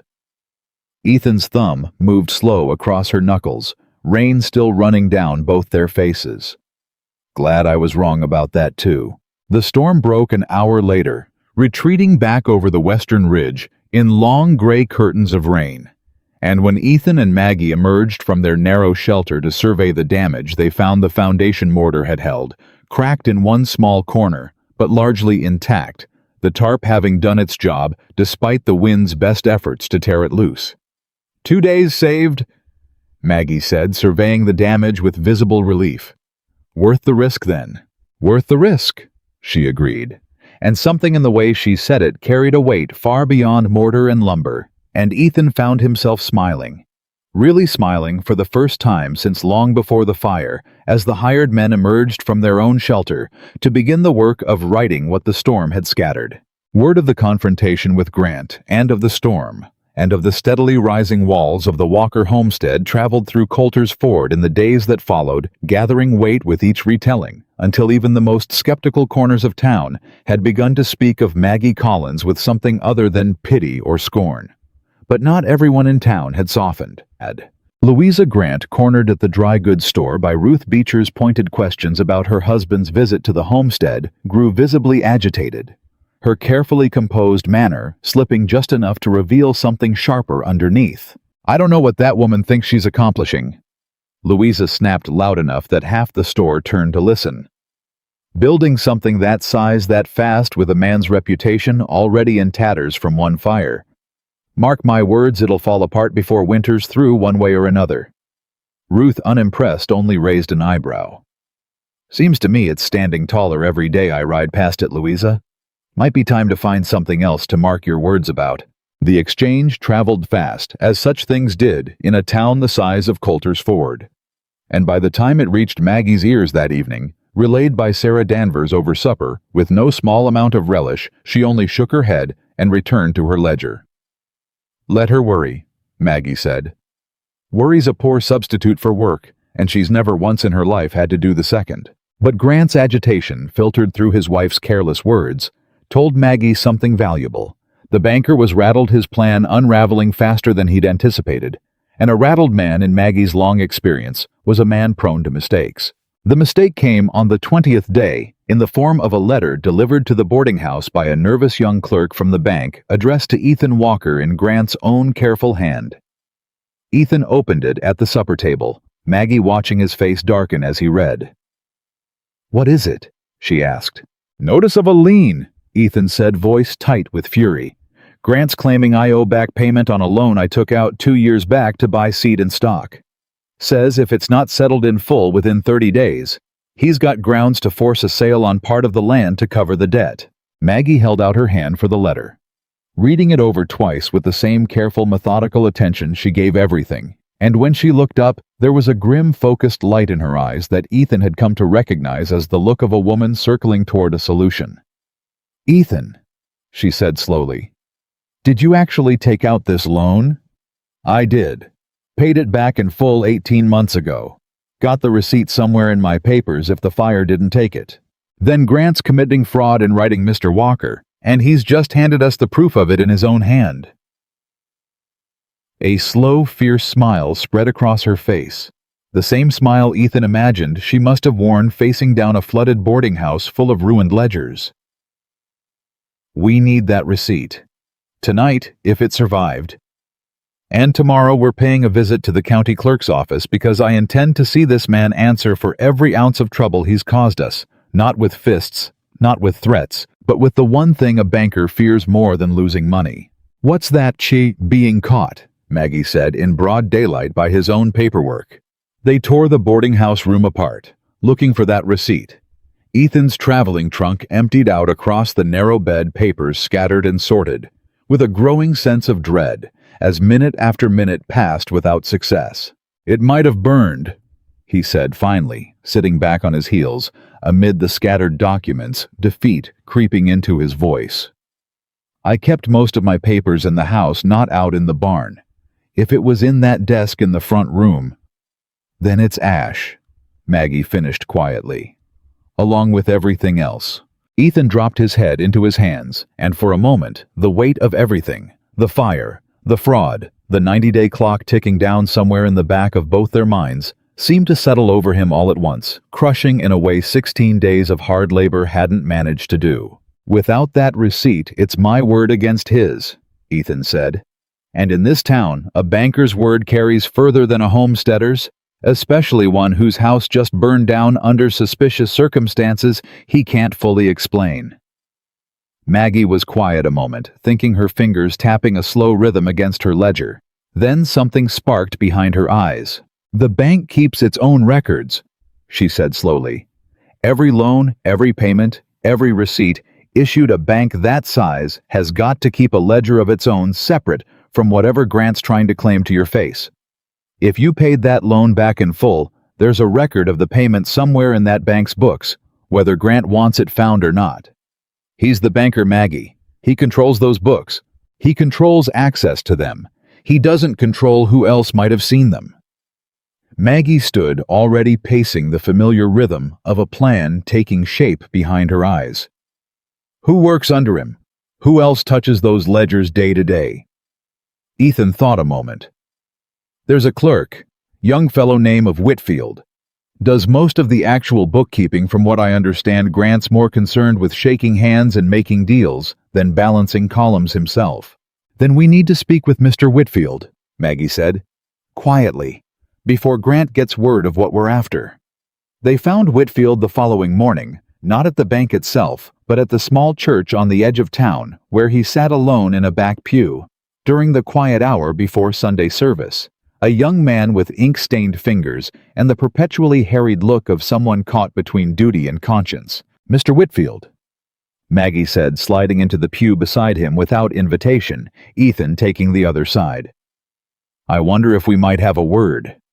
Whitfield's eyes darted between them, alarm flickering across his face. "I don't think that's appropriate, ma'am. Whatever business you've got with the bank ought to go through Mr. Grant directly." "Normally, I'd agree," Maggie said, "except Mr. Grant has sent Mr. Walker a notice claiming an outstanding debt on a loan that was paid in full 18 months ago. We're simply hoping to clear up what must be a clerical error, and I understand you're the one who keeps the bank's books in good order." Whitfield's discomfort deepened visibly, his hands twisting together in his lap. "I can't discuss bank records with anyone outside the institution, ma'am. It's not my place." "Of course it isn't," Maggie said gently. "I'm not asking you to hand over any documents, Mr. Whitfield, or to say a single word against your employer. I'm only asking you this in your own honest recollection, keeping those books as carefully as I'm certain you do." Does the name Ethan Walker appear anywhere in your records as owing an outstanding balance? The young man's jaw worked torn between fear and something that looked underneath it like guilt, long carried and never spoken. I can't say, ma'am. You can't say, Maggie repeated. Or you won't say. Whitfield looked at her, then at Ethan, and something in Ethan's steady, exhausted, grief-worn face seemed to tip the balance, because when the young man finally spoke, his voice had dropped to barely above a whisper. I've kept those books 8 years, Mr. Walker, and I've never once made an entry error I couldn't account for. Your account was settled in full 18 months back, March of last year. I remember it particular because you paid it early ahead of schedule, and Mr. Grant made comment on it at the time, said it was unusual for a man in your position. Whitfield swallowed hard. That entry's still in the ledger. I haven't touched it. I wouldn't know how to falsify a ledger, even if I were asked to, and I'll tell you plain, ma'am, I don't believe Mr. Grant's asked me to. I believe he's counting on nobody thinking to check. The church bell began to toll somewhere overhead, calling the town toward service, and Whitfield rose quickly, smoothing his coat with nervous hands. I've said more than I should, he said. I'd thank you both not to mention my name in whatever comes of this. You have my word, Mr. Whitfield, Maggie said, and my gratitude. He hurried off before either of them could say more, disappearing into the gathering crowd of churchgoers, and Ethan turned to Maggie with something like disbelief still written across his face. That's it then, he said. The ledger proves it. Grant's lying. The ledger proves it, Maggie agreed. But a private word from a frightened young clerk isn't proof a judge or a county official will act on, not against a man with Grant's standing. We need that ledger itself examined, or a sworn statement or something with enough weight behind it that Grant can't simply deny the whole conversation ever happened. How do we get that? Maggie's eyes had gone distant, calculating the particular look she wore when a problem was turning itself over in her mind, searching for the angle that would crack it open. The county has a circuit judge, doesn't it? Comes through on a schedule to hear disputes too large for the local magistrate? Comes through Coulter's Ford twice a year. Judge Harmon. Due through again in... Ethan paused, calculating 3 weeks near enough if the schedule holds. 3 weeks. Maggie's jaw tightened. That's cutting it close against the 30 days in Grant's notice, but it's not impossible. If we can get Judge Harmon to hear a formal dispute of the lien before the 30 days lapse, and if we can get Whitfield or someone willing to testify to what he told us this morning under oath, Grant's fraud collapses in broad daylight exactly as I told you it would. Whitfield's scared of losing his position. He might not testify. Then we find another way to bring the ledger itself into evidence. Maggie stood smoothing her skirts, her mind already 3 steps down whatever path she was mapping out.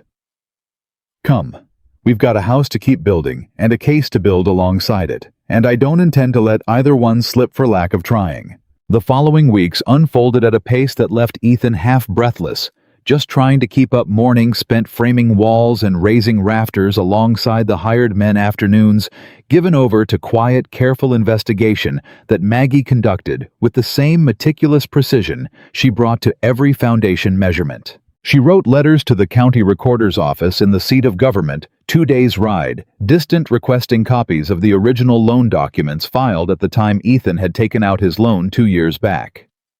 She wrote to a lawyer in Cheyenne, a distant acquaintance of her late father's, asking for guidance on how a formal dispute against a fraudulent lien might best be structured for a circuit judge's docket. And she spoke quietly and carefully to anyone in town who might have witnessed Grant's dealings over the years. Old grudges, old debts, old suspicions that had never before found a reason to surface. What she found painted a picture darker than either of them had first imagined. He's done this before.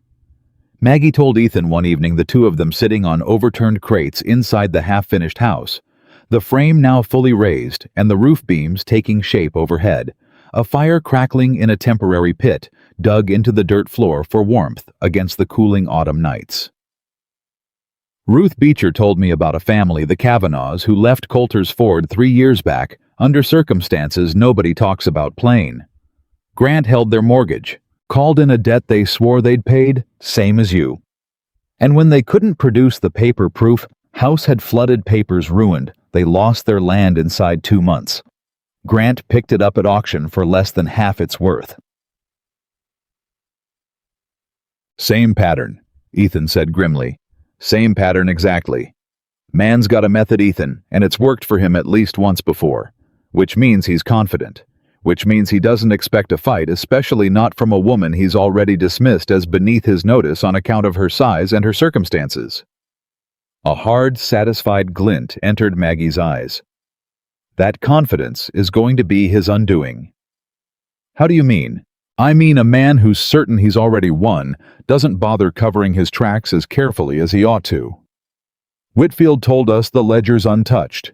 If Grant's confident enough, he won't think to falsify it before the judge arrives because he doesn't believe anyone's clever enough or brave enough to force the issue into a courtroom in the first place. Ethan studied her across the small fire, the flickering light catching the fierce, unyielding determination in her face, and not for the first time in the past 3 weeks, he found himself struck by a feeling that went far past gratitude. You ever think about what you're risking doing all this? He asked quietly. Grant's not a man who takes losing well from what I hear. You cross him this public, this thorough, he's not going to forget it. I've thought about it, Maggie admitted. But I've also thought about what happens if I don't. This land is yours by right, Ethan, deed and labor and 6 years of sweat, and I'll not stand by and watch a man steal it out from under you through a lawyer's trick and a false lien, not while I've got breath enough to fight it. She met his eyes across the fire.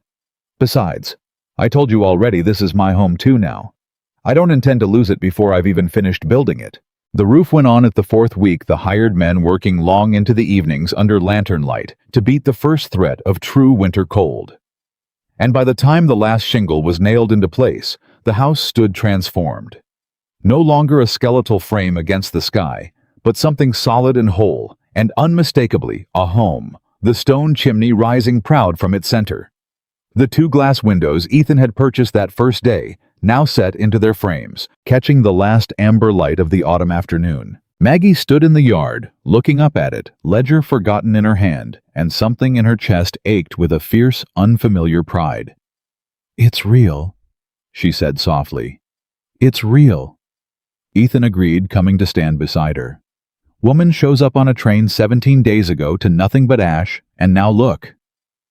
26 days, Maggie corrected. Not 17. I've been counting. Counting toward what? Toward the 90, Mr. Walker. We're a little past a quarter of the way through Grant's clock, and the house is nearly finished. We're well ahead of him now. A small, satisfied smile touched her mouth, which means it's time to turn our attention fully toward Judge Harmon's arrival. But trouble, as it so often did in Coulter's Ford, arrived before the judge. It came on a gray, cold afternoon in the form of Purdy Grant's hired man, the same one Tom Hicks had named weeks before as the lantern carrier at the mill, riding up to the homestead with a folded paper in hand and an expression of poorly concealed satisfaction. Mr. Walker, Purdy said, not bothering to dismount. Got a notice for you. Official from the bank. Ethan took the paper with a growing sense of dread, and Maggie moved to his side to read it over his shoulder, her jaw tightening with each line.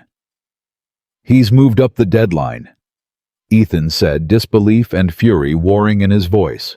Says here the 30 days is void on account of what is this evidence of attempted interference with bank operations and personnel. He means Whitfield, Maggie said flatly. He knows we spoke to him. Purdy's satisfied expression only deepened. Mr. Grant don't take kindly to folks sniffing round his business, ma'am. New deadline's 10 days.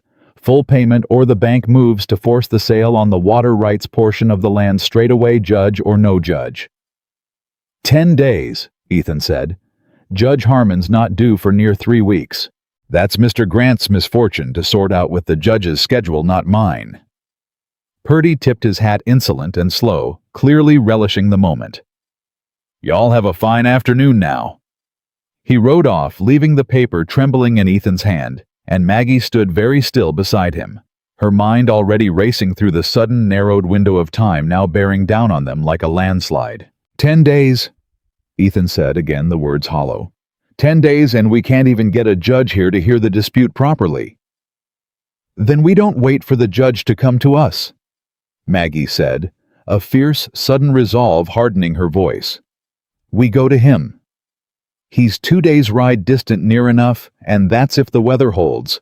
And even if we reach him, there's no guarantee he agrees to hear an emergency dispute outside his regular circuit." "There's no guarantee," Maggie agreed. "But there's also no guarantee that sitting here and letting Grant's 10-day clock run out unchallenged ends any better. I'd rather ride 2 days on uncertain odds than surrender on a certainty of losing." Fui, She was already moving toward the house, calling for her coat, her ledger. The letters and documents she'd spent the past 3 weeks carefully assembling. Whitfield's testimony. The county recorder's copies of your loan papers. The pattern with the Kavanaugh family. We take everything we've built, and we lay it in front of Judge Harmon ourselves, and we do it before Grant even knows we've left town. Maggie, that's a hard ride. 2 days there, 2 days back in weather that could turn on us any hour. Then we'd best leave within the hour, hadn't we? She turned to face him, resolve blazing in her eyes, despite the fear plainly threading beneath it. Ethan, I did not spend 3 weeks building a case against that man just to watch him win on a technicality of scheduling. We ride. Tonight if we must. They left before nightfall. Ethan driving the wagon hard along a road that grew rougher the further they traveled from Coulter's Ford, the temperature dropping steadily as the sun sank below the western ridge and the first true bite of coming winter settled into the air. Maggie sat beside him, wrapped in every blanket the boarding house could spare, ledger and documents secured in an oilcloth wrapping against her chest. Her jaw set against the cold and the fear both. They stopped only when the horses needed rest, huddling close around a small fire in the lee of a rock outcropping the vast Wyoming sky, wheeling overhead in a spray of stars neither of them had time to properly admire. "If we don't reach him in time," Maggie said quietly, staring into the fire, "if this doesn't work, it'll work. You don't know that." "No," Ethan admitted. "I don't. But I know you haven't been wrong about a single thing since you stepped off that train, Maggie Collins, and I'm not about to start doubting you now 3 weeks and 1 whole house into trusting you completely." He reached across the small distance between them, taking her cold hand in his. "Whatever happens with Grant, whatever the judge decides, I want you to know that none of the last month has been convenience to me. Not the house, not the fighting, not any of it. It's been the first thing in 3 years that's felt like it might actually work out." Maggie's eyes glistened in the firelight, and she squeezed his hand tight. "It's been the same for me," she said softly. "I came out here expecting a marriage of necessity, and I found something I didn't know I still had room in my heart for." They reached the county seat on the second afternoon, exhausted, saddle-sore, half-frozen, and found Judge Harmon at the small courthouse, finishing an unrelated matter. A stern, gray-bearded man who regarded their disheveled, desperate arrival with a raised eyebrow and considerable skepticism. "You've ridden 2 days to bring me an emergency dispute against a lien," Harmon said after Maggie had laid out the entirety of their case. The paid receipt lost to fire the county recorder's confirmation of the original loan terms, Whitfield's private admission relayed as faithfully as memory allowed the pattern with the Kavanaugh family 3 years past.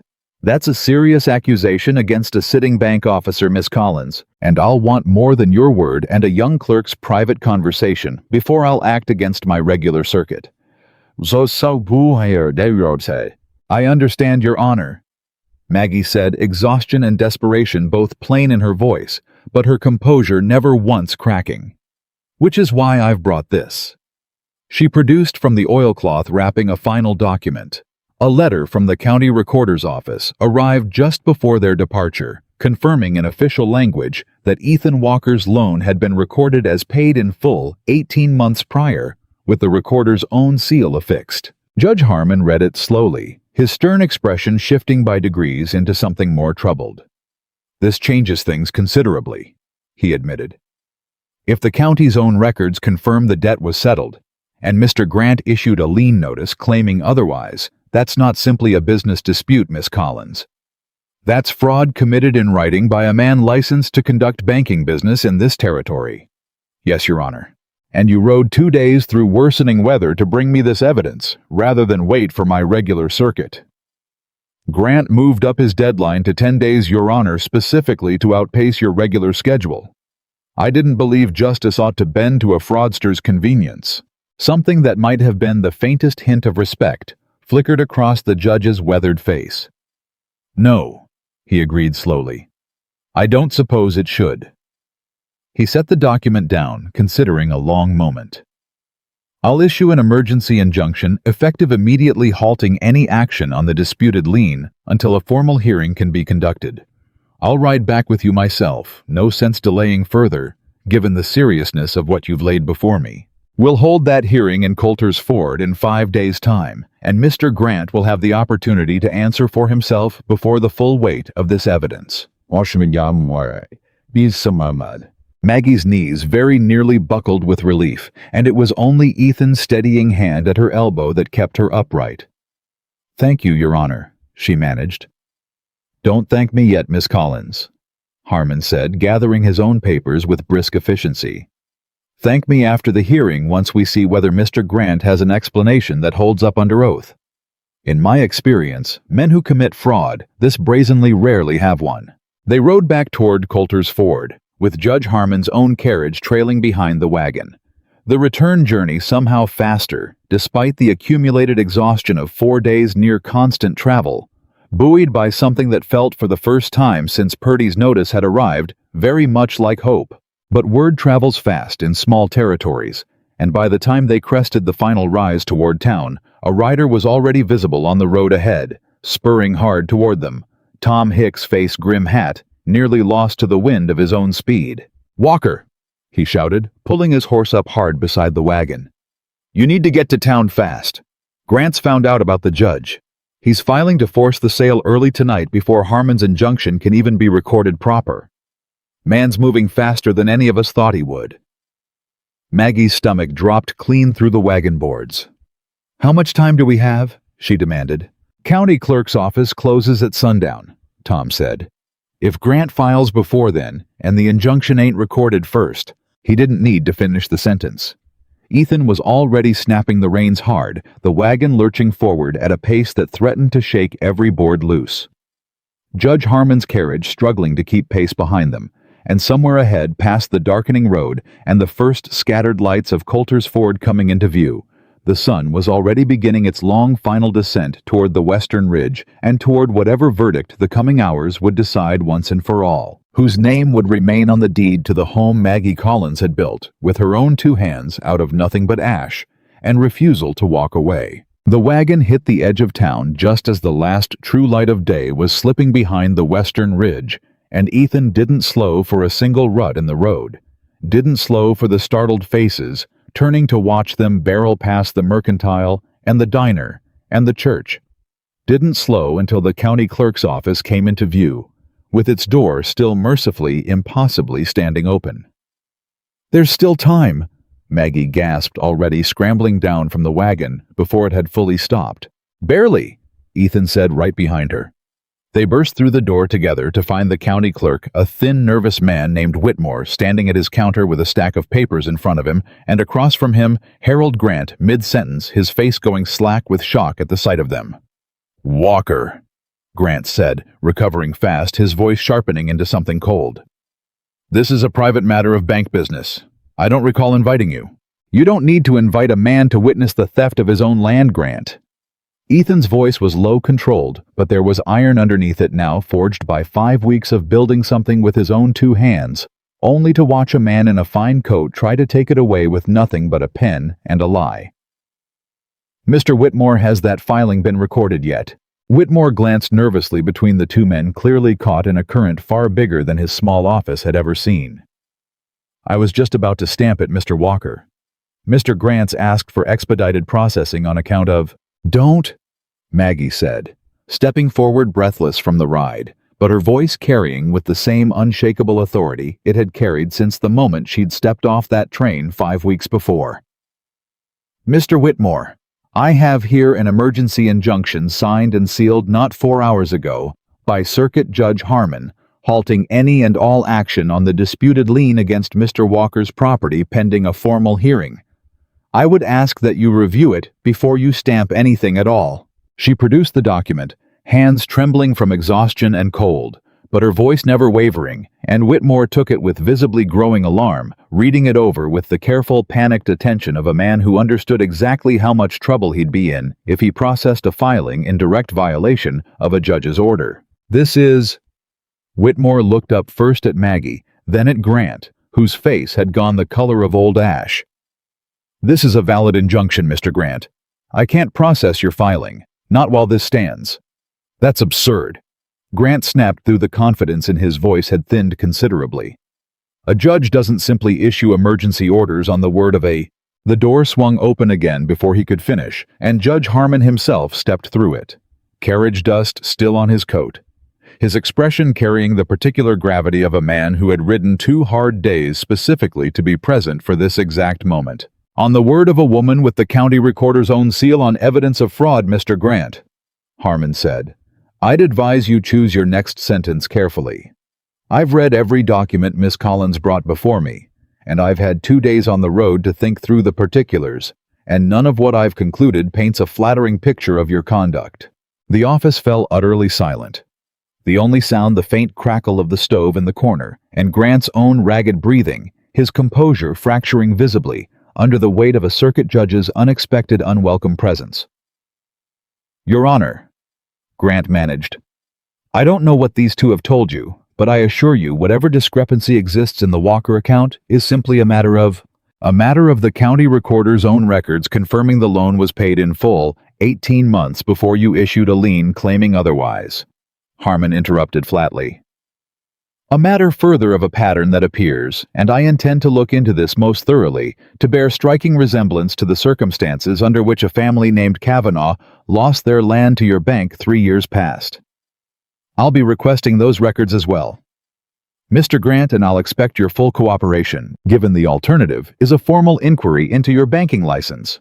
Grant said nothing. There was nothing left to say, his careful 2 years of patient theft unraveling in the space of a single stamped injunction and one circuit judge's unforgiving arithmetic. "The hearing stands as scheduled," Harmon continued. 5 days' time here in Coulter's Ford, full and formal, where you'll have every opportunity to answer for yourself under oath. Until then, Mr. Grant, I'd strongly advise against any further attempt to move on the Walker property, or I'll consider it grounds for immediate arrest rather than civil proceeding." Grant's jaw worked fury and humiliation, warring plain across his face, and for one long moment Maggie thought he might actually say something reckless, something that would only dig his grave deeper, but instead he simply turned, snatched his hat from the counter, and strode out of the clerk's office without another word, the door swinging hard behind him. The silence that followed was thick with disbelief, and it was Whitmore who finally broke it, setting down his pen with visibly shaking hands. "Well," he said, "that's about the most excitement this office has seen in a decade." Maggie let out a breath she felt she'd been holding for 5 straight weeks, and beside her, Ethan reached for her hand without hesitation, without a single thought toward propriety or the watching eyes of Whitmore or the judge, and held it tight. "We did it," he said, disbelief and relief threading through his voice in equal measure. "We're not finished yet," Maggie said, though there was a tremulous smile fighting through her exhaustion. "There's still a hearing to survive, but we bought ourselves the time to face it properly on our own terms instead of Grant's." Judge Harmon watched the two of them with an expression that had softened considerably from the stern skepticism he'd worn back in the county seat, something almost fond in the set of his weathered face. "Miss Collins," he said, "in 30 years riding this circuit, I don't believe I've ever had a case brought to me with such thorough preparation nor such determination behind it. Whatever comes of Thursday's hearing, you ought to know that's a rare thing, and Mr. Walker's a fortunate man to have it standing beside him." "Thank you, Your Honor," Maggie said, and meant it more deeply than the simple words could carry. They rode back out to the homestead in the deepening dark exhaustion, finally catching up with both of them in full. And when they crested the last rise and the house came into view, roof complete, windows dark but whole, the stone chimney standing solid against the star-strewn sky, Maggie felt something in her chest ease for the first time in 5 days. "It's still standing," she murmured. "Course it's still standing," Ethan said, guiding the wagon down the last stretch of road. You built it too well for anything short of a hearing to knock it down. They didn't go inside that night too exhausted, too travel-worn. The house still lacking a proper door and several finishing touches that would need daylight and rested hands to complete. But they sat together on the wagon bench a long while before heading back into town, looking up at the dark shape of the home they'd built and fought for in equal measure, and neither of them said much of anything at all, content simply to sit together in the cold, clear night and let the relief settle slow and deep into their bones. The 5 days leading up to the hearing passed in a strange, suspended quiet, the town of Coulter's Ford holding its breath along with them. Word of the confrontation at the clerk's office had spread fast and thorough, and the whispers that had once trailed Maggie through the streets had shifted in tone entirely. No longer the cruel, dismissive murmurs of a town waiting to watch a stranger fail, but something closer to fascination, even admiration, as the story of the plus-size bride from Cincinnati, who'd ridden 2 days through worsening weather to outmaneuver a corrupt banker, made its way from porch to porch, kitchen to kitchen. Louisa Grant was notably absent from the dry goods store and the diner both, and Ruth Beecher reported with no small satisfaction that the woman had barely been seen in public since her husband's confrontation at the clerk's office. "Serves her right," Ruth said, setting a fresh basket of nails on the counter for Maggie without being asked, same as she'd started doing weeks before. "Woman spent a month mocking you for your size, your circumstances, your whole situation, and turns out you're the one who rode 2 days through the cold to save an honest man's land from her husband's thieving. Karma's got a fine sense of timing, if you ask me." "I didn't do it for karma, Mrs. Beecher. I did it because it was right." "I know that, dear. Doesn't make it any less satisfying to watch, though." Maggie spent the days before the hearing finishing what work she could on the house, hanging the last of the interior doors, sealing gaps in the framing against the coming winter cold, working alongside Ethan in a companionable quiet that had grown week by week into something far deeper than the careful, formal partnership they'd begun with on that first platform meeting. "You're different than you were that first day," Ethan observed one afternoon, the two of them working side by side to set the final hinges on the front door frame. Everything but the door itself, now complete the threshold standing open and waiting. "How do you mean?" "That first day you were all business. Ledger and stakes and questions about footing lines. Wasn't a soft word in you anywhere I could find." Maggie paused, hammer resting against her palm, considering. "I suppose I didn't think there was room for softness that first day. Man tells you your promised house has burned to the ground. You don't exactly feel invited to be soft about it." "And now?" She looked at him. Really looked, in the way she'd learned to do over 5 weeks of shared labor, and shared danger, and shared hard-won trust. And something in her expression opened unguarded honest, in a way she hadn't quite allowed herself to be, even during the quiet confession beneath the storm-battered roof frame weeks before. "Now I've got a house standing where there was nothing but ash," she said, "and a man beside me who fought a corrupt banker to the edge of his own reputation rather than let me carry that fight alone. And I find there's a good deal more room for softness than I gave myself credit for." Ethan set down his own hammer, closing the distance between them, and for a long moment neither of them said anything at all. The late autumn light slanting gold through the open door frame around them. "Maggie Collins," he said, finally, voice rough with something he hadn't quite let himself say plain until now. "I know we came to this by way of a letter and a stranger's bargain, and I know the proper thing would be courting you slow and careful the way my mother would have expected. But I've watched you rebuild a home out of nothing, and fight a banker to a standstill, and hold a canvas tarp against a storm that nearly took you off your feet. And I don't believe I've got it in me to wait around being proper about what I already know, plain in my own heart." "And what's that, Mr. Walker?" "That I love you," he said simply. "Started somewhere around that storm, if I'm honest, though. I expect it was building longer than that without my noticing. And I'd be obliged, once this business with Grant is settled and done, if you'd consider making this arrangement between us a good deal more permanent than a marriage of convenience." Maggie's breath caught, and for one of the few times in 5 weeks of unshakable composure, she found herself entirely without words, her eyes filling despite every effort to hold them steady.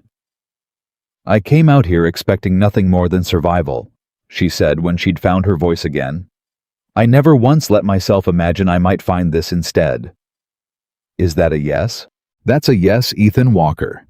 Though I'll want it done proper once this business with Grant is behind us with the whole town watching, so not one soul in Coulter's Ford can ever again say a word about whether a plus-size woman from Cincinnati belonged out here or not. Ethan's answering smile was the widest she'd seen from him yet, and when he kissed her right there in the open doorway of the home she'd rebuilt, with her own two hands the last light of an autumn afternoon spilling gold across the threshold.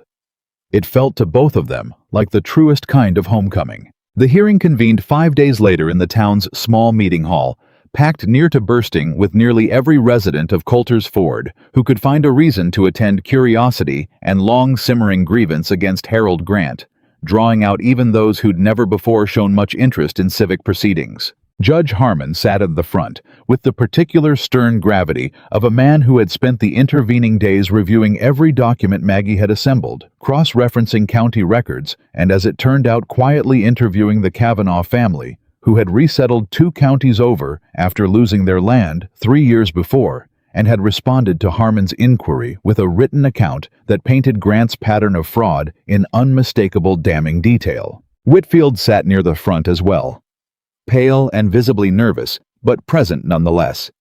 And when Harmon called him forward to testify, the young clerk's hands shook as he raised them to swear his oath, but his voice when he spoke did not waver. The Walker account was paid in full, Whitfield said. March of last year ahead of schedule. I made the entry myself. I've kept that ledger 8 years. Your Honor, and I've never once falsified a single line in it, and I won't start now, regardless of who might wish otherwise.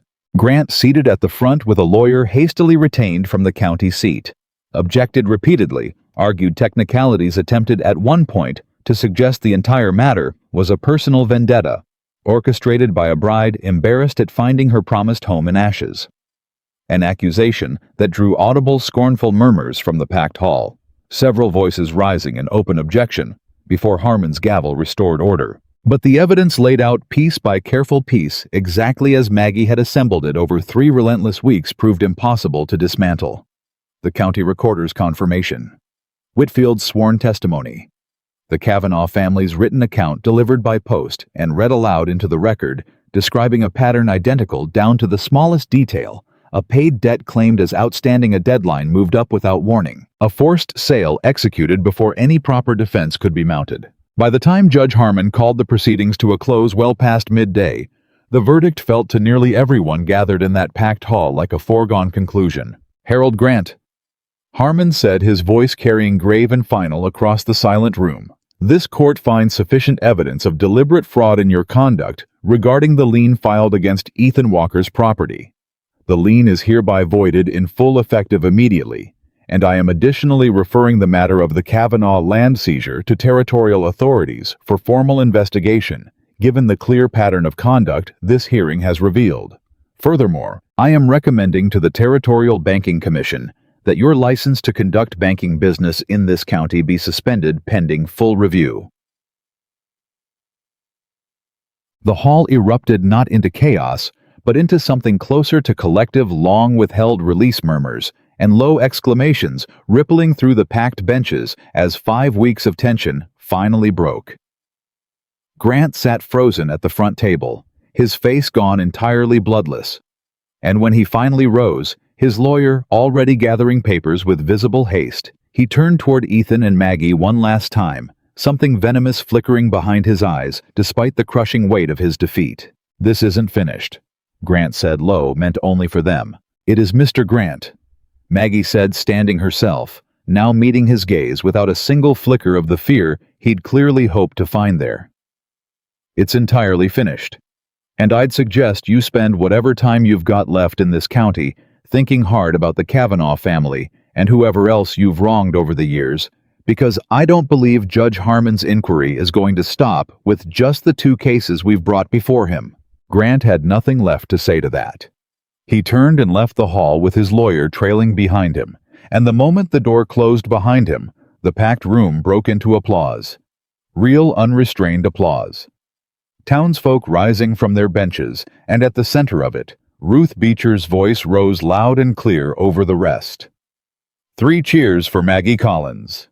The cheers that followed nearly took the roof off the small meeting hall, and Maggie stood in the middle of it, overwhelmed Ethan's hand, finding hers amid the crush of well-wishers now surging forward. Cyrus Webb pumping her free hand with enthusiastic vigor. Sarah Danvers embracing her with unabashed tears. Even Silas Pratt and Dutch Hollis pushing through to offer their own gruff, sincere congratulations. It was Tom Hicks, standing a little apart from the crush, who caught Ethan's eye with a small knowing nod. "Told you she had sand?" Dutch called from somewhere in the crowd, and the whole hall dissolved into laughter, warm and easy.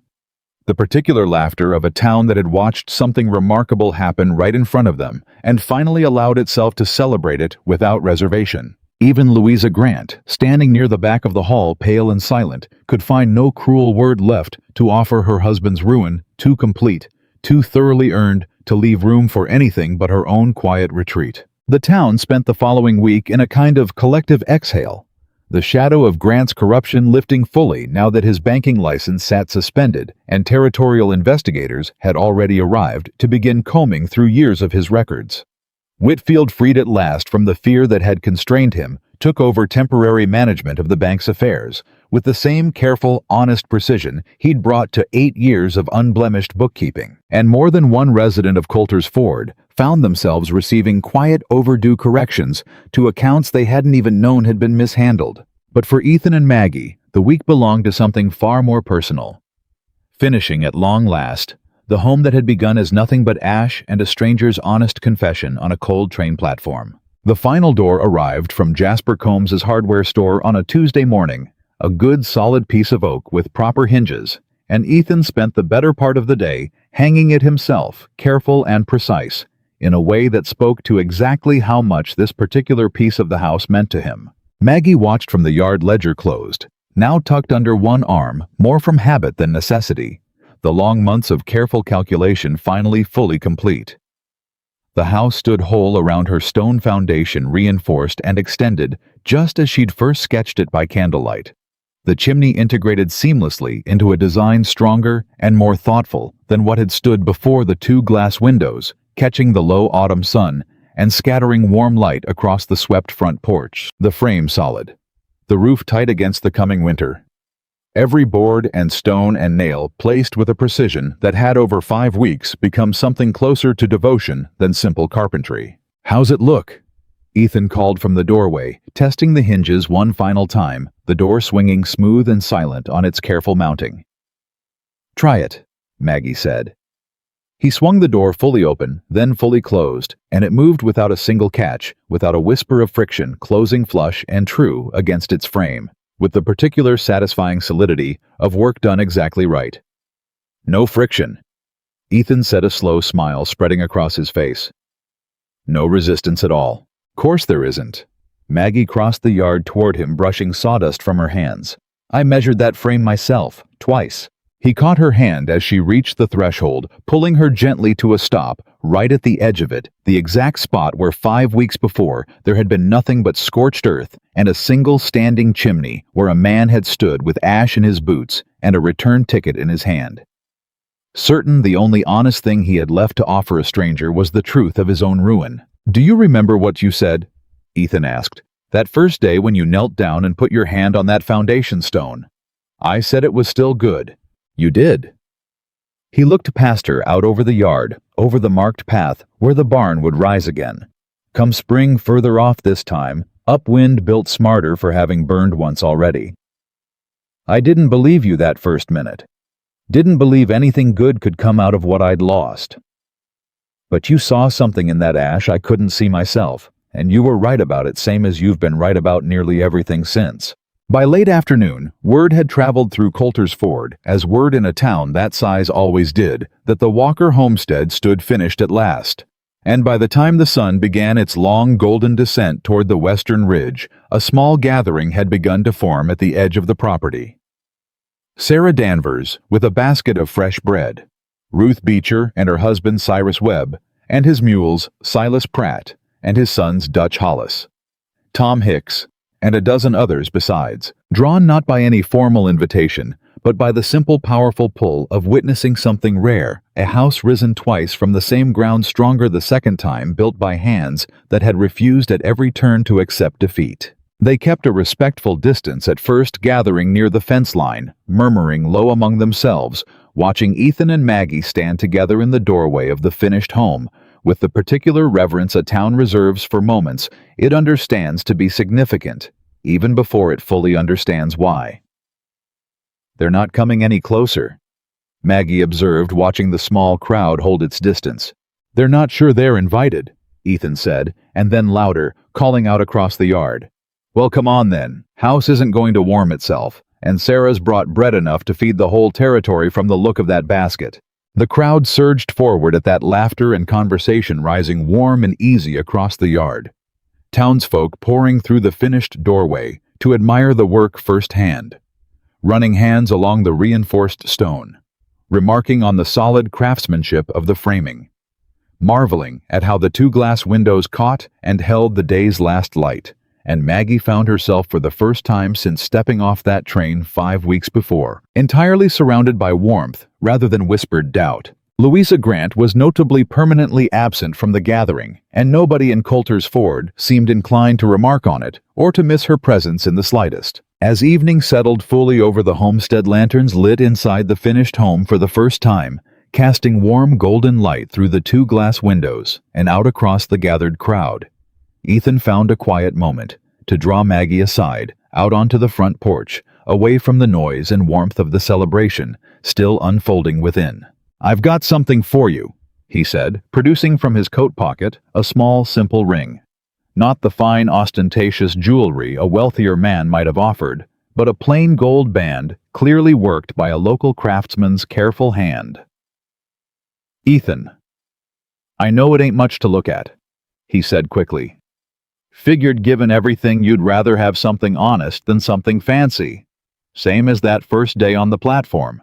Maggie's eyes filled the same overwhelming rush of feeling that had caught her by surprise weeks before beneath that storm-battered roof frame, and she held out her hand without a single moment's hesitation.